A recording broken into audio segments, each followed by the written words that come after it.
As we spend time with family and friends this Labor Day weekend, many of us will also be thinking about the state of working America. Yesterday, we received a report showing that job losses have slowed dramatically compared to just a few months ago.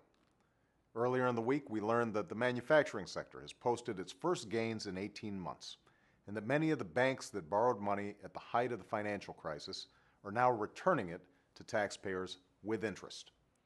These are only the most recent signs that the economy is turning around, though these signs are little comfort to those who've experienced the pain of losing a job in the previous month or in the previous 2 years of this recession.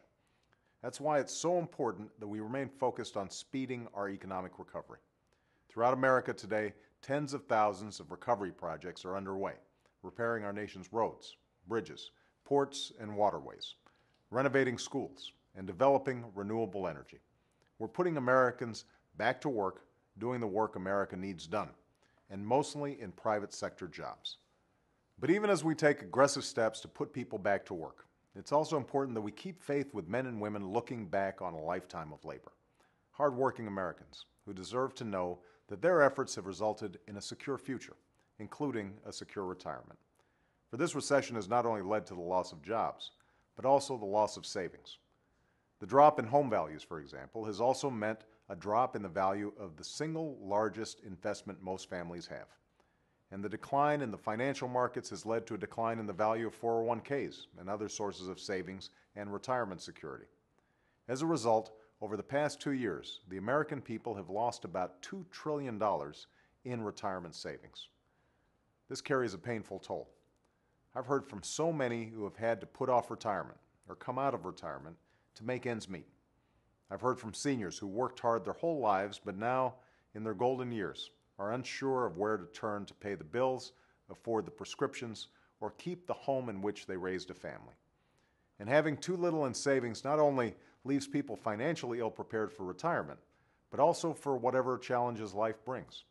It places in jeopardy so many dreams, from owning a home to attending college. The fact is, even before this recession hit, the savings rate was essentially zero, while borrowing had risen and credit card debt had increased. Many were simply struggling to stay afloat as incomes were stagnant or falling and jobs were scarce. That's important to remember. But there were also those who spent beyond their means. And more broadly, tens of millions of families have been, for a variety of reasons, unable to put away enough money for a secure retirement.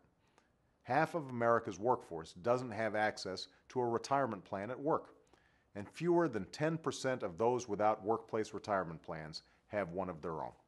We cannot continue on this course, and we certainly can't go back to an economy based on inflated profits and maxed out credit cards, the cycles of speculative boom and painful busts, a system that put the interests of the short term ahead of the needs of long term.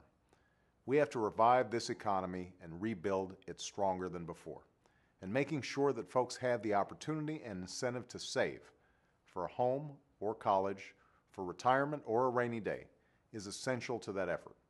If you work hard and meet your responsibilities, this country is going to honor our collective responsibility to you to ensure that you can save and secure your retirement. That's why we're announcing several common sense changes that will help families put away money for the future.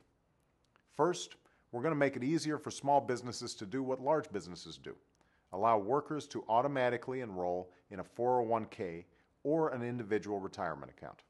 We know that automatic enrollment has made a big difference in participation rates by making it simpler for workers to save, and that's why we're going to expand it to more people. Second, we'll make it easier for people to save their federal tax refunds, which 100 million families receive. Today, if you have a retirement account, you can have your refund deposited directly into your account. With this change, we'll make it easier for those without retirement plans to save their refunds as well. You'll be able to check a box on your tax return to receive your refund as a savings bond.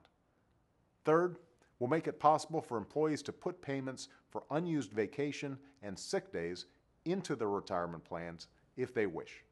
Right now, most workers don't have that option. And fourth, the IRS and the Treasury Department are creating a plain English, easy-to-follow guide, as well as a website, to help folks navigate what are often very complicated waters, especially for workers changing jobs who often are unsure how best to continue saving for retirement. because the rules ought to be written to encourage people to save instead of discouraging them.